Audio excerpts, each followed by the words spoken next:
Bienvenidos a Economía. Un placer estar de vuelta con todos ustedes después de este año de pausa. Las bolsas europeas cayeron este lunes mientras los inversores digerían la victoria de una alianza de izquierdas en las elecciones anticipadas francesas, en las que ningún grupo obtuvo la mayoría. Las acciones francesas bajaron el lunes tras la sorpresiva victoria de la izquierda en los comicios parlamentarios. El CAC 40 terminó la jornada con una caída de más del 0,6%. Según algunos analistas, los mercados desconfían de los planes de gasto fiscalmente agresivos del nuevo Frente Popular y de su anunciado incremento de impuestos a las empresas. Algunos inversores también están preocupados por la incertidumbre política en Francia, con un Parlamento dividido. En Frankfurt, el índice de referencia alemán DAX y en Londres, el FTSE, perdieron un 0,1% respectivamente.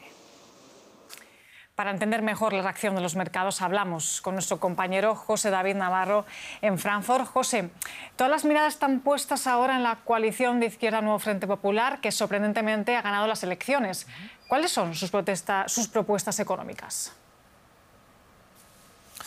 Hola Belén, ¿qué tal? Una de las principales, o por decirlo mejor, la principal propuesta de este nuevo Frente Popular es la de aumentar el salario mínimo. Actualmente en Francia el salario mínimo interprofesional está en los 1.400 euros. Esta coalición de partidos de izquierda propone elevarlo hasta 1.600 euros. Y por supuesto otra de las medidas que ellos quieren implementar si llegasen a formar gobierno sería la de derogar esa polémica reforma de las pensiones iniciada por Emmanuel Macron y que eleva la edad de jubilación, Belén, hasta los 64 años. Ellos proponen reducirlo a los 60 siempre que se haya cotizado 40 años. Estas dos medidas, Belén, ya nos permiten entender que la senda que podría tomar un gobierno francés bajo estas propuestas implicaría un mayor gasto fiscal en un momento en el que recientemente Bruselas ha abierto un procedimiento contra Francia por déficit excesivo. En el 2023 superó el 5,5% y la deuda supera en el caso de Francia el 110% con respecto al PIB. Otra de las medidas estrellas, por cierto, es la de, por ejemplo, restablecer el impuesto a las grandes fortunas que Emmanuel Macron retiró, Belén, al inicio de su primer mandato. Y José, por último, la coalición, como decíamos, no ha conseguido mayoría para aplicar sus propuestas, lo que la obligaría a negociar. ¿Explica esto entonces la reacción de este lunes de las bolsas en Europa? Bueno, en parte, al principio de esta jornada de lunes, la primera después de las elecciones de ayer en Francia, veíamos que los mercados estaban reaccionando en positivo. Muchos analistas, Belén, explicaban que la razón detrás de ello era que ni la extrema derecha había ganado estas elecciones, ni tampoco la extrema izquierda podía gobernar por sí sola, porque, como estamos explicando, necesitaría gobernar dentro de la coalición del nuevo Frente Popular, pero también con otros partidos pues no tienen la mayoría dentro de la Asamblea Nacional. Sin embargo, ese optimismo se ha desinflado muy rápido. Eso sí, no hemos visto las caídas en bolsa que vimos después de las elecciones europeas. Como adelantabais antes, la bolsa de París cerraba finalmente con una caída del 0,63%, pero no hay, digamos, una reacción extremadamente negativa y eso se refleja en lo más importante, Belén, que es en la cotización del bono francés a 10 años, un termómetro súper importante para Francia que se mantiene hoy estable con respecto a cómo cerró el pasado viernes. José David Navarro, un placer de nuevo desde la Bolsa de Frankfurt. Otro tema del día en la región, Uruguay asume la presidencia temporal del Mercosur que ejercerá durante los próximos 6 meses. Según el presidente Luis Lacalle Pou, hay que abrirse al mundo y ese es el camino que seguirá el mandatario en su nuevo papel. Uno de sus principales objetivos será acercar a China al bloque en una relación comercial. En este punto parece que Argentina está de acuerdo con los beneficios que supone estrechar lazos con Pekín, pero no lo ven de la misma manera Paraguay o Brasil. Otro de los asuntos pendientes del Mercosur es finiquitar términos para un acuerdo de libre comercio con la Unión Europea. Recordemos que ambos bloques negocian un área de libre comercio birregional desde abril del año 2000. Europa, en especial Francia, se resiste a la firma porque considera que permitiría importar productos que no cumplen las normas europeas. Nos vamos ahora a Montevideo para conectar con el director del Instituto de Negocios Internacionales de la Universidad Católica de Uruguay, Ignacio Bartesagui. Muchas gracias por estar con DW. Hemos hablado de dos claros objetivos que reclama Uruguay durante esta estrenada presidencia. En primer lugar, la Unión Europea. ¿Cree, señor Bartesagui, que se llegará finalmente a una luz verde para el tratado con Europa? ¿Cree que con la llegada de Milei a Argentina y la crisis que atraviesa Macron en Francia, recordemos que ambos países frenaron la firma en 2023, ¿se podrá llegar a un entendimiento finalmente?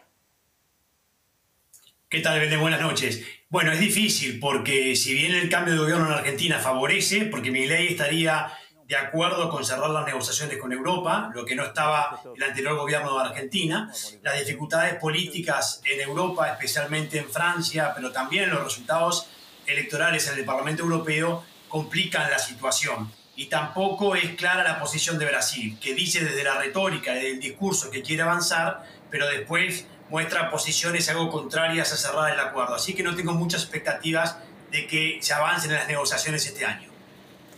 Y, señor Bartesagui, el segundo objetivo, como decíamos, será China. Uruguay lleva tiempo insistiendo en los beneficios de acercarse a Pekín, pero parece que no todos los socios opinan lo mismo, ¿no es así?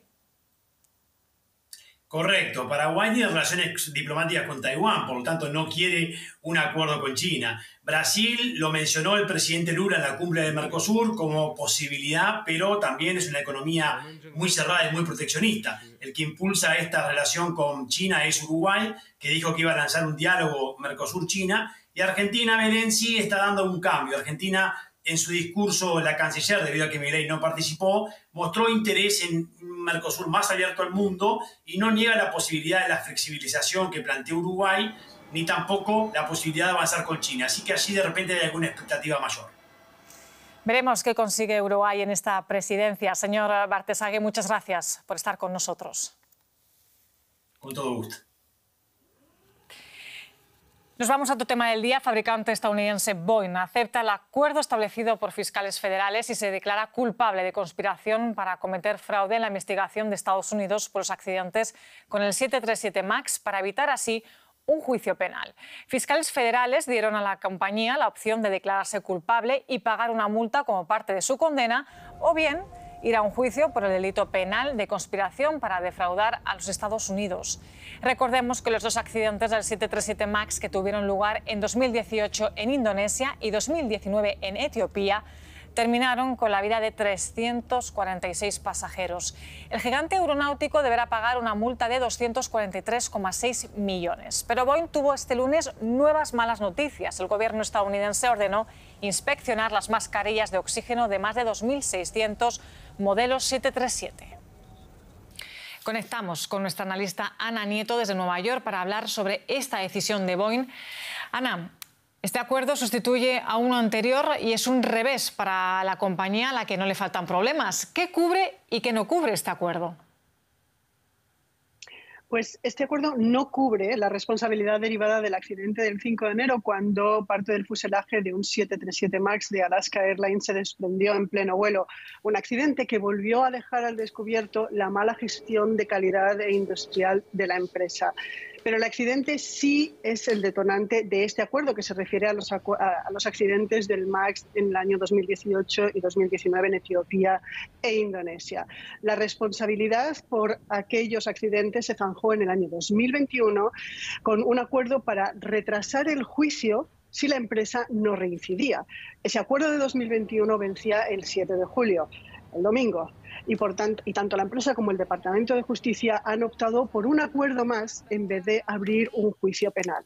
Boeing no solamente va a pagar estos 244 millones a las víctimas, sino que también va a dedicar 455 millones a mejorar sus controles de calidad y va a estar bajo vigilancia durante 3 años. El acuerdo no protege con la inmunidad ni a directivos ni a trabajadores. Y al declararse culpable de un delito de esconder información a los reguladores, la empresa puede estar en aprietos para hacerse con contratos del Estado, por cierto. Y no hay que olvidar que Boeing es una empresa muy importante para la defensa y también la defensa es una muy importante línea de negocio para ellos. Es el 40% de su facturación.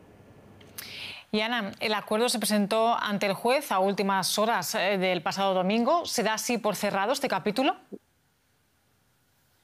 No, este acuerdo tiene aún que ser aprobado por el Consejo de Administración de Boeing, pero mucho más importante, tiene que ser aprobado por el propio juez. Es frecuente que los jueces insten a las partes a negociar acuerdos y que luego revisen estos pactos y es posible que se puedan hacer algunos cambios. También podría no aceptarlo. Antes de que el juez tome esta decisión, va a dar la palabra en una vista oral a los familiares de las víctimas de estos accidentes, que ya han dicho que el acuerdo con el Departamento de Justicia les parece muy generoso con Boeing.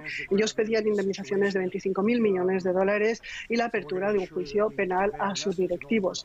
El Consejo de Boeing tiene que hablar con las víctimas y en 2021 que ya recibieron algunas indemnizaciones. Ana Nieto, desde Nueva York, muchas gracias por este análisis. Gracias, Ben. Y tenemos unos segundos más para otras noticias económicas del día. El fabricante chino de autos eléctricos BYD abrirá una fábrica en Turquía, según informaron fuentes gubernamentales en Ankara. La planta, valorada en 1.000 millones de dólares, se construirá cerca de Esmirna, en el oeste del país. Esta fábrica permitiría a BYD eludir los aranceles de la Unión Europea sobre los vehículos eléctricos chinos, ya que Turquía forma parte de una unión aduanera con la UE. BYD también está construyendo una fábrica en Hungría y tiene otras plantas en marcha en Sudamérica y el sudeste asiático. En Corea del Sur, más de 5.000 trabajadores de la empresa multinacional Samsung iniciaron una huelga de 3 días para demandar mejoras salariales y prestaciones adicionales. El gigante tecnológico es el mayor fabricante mundial de chips y uno de los mayores proveedores mundiales. Los sindicatos advierten a Samsung de que la huelga podría afectar a la producción. Hasta aquí este informativo económico, pero ya saben que pueden seguirnos a través de nuestras redes sociales. Me despido, nos vemos dentro de un rato. Un placer estar, como no, de vuelta con todos ustedes.